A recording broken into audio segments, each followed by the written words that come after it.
So I want to explore two or three other dimensions that you spoke about. You spoke about capacity, you spoke about leadership.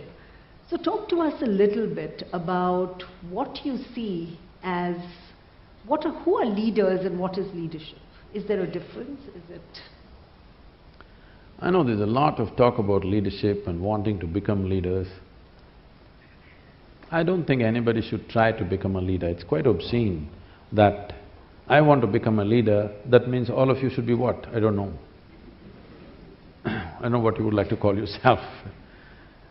It's not about you wanting to become a leader or someone wanting to become a leader.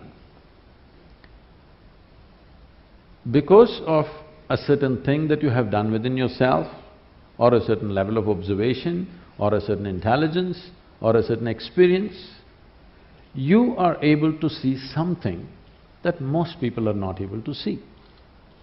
The moment you're able to see something, then people will naturally look up to you as a leader because you're seeing something that they cannot see. And if you become a leader, there are many ways to become a leader. You can get elected, you can get selected, you can work it, you can pull other people down and become a leader, or simply people will rise you as a leader because they see that either you're able to see something or you're able to do something which they themselves cannot do. I feel this is the way leadership should happen, if you want to call it that someone is able to see something and do something that others cannot do, so everybody wishes he must take charge of the situation because naturally he will be able to do something that the others will not be able to do. So what is the quality of leadership?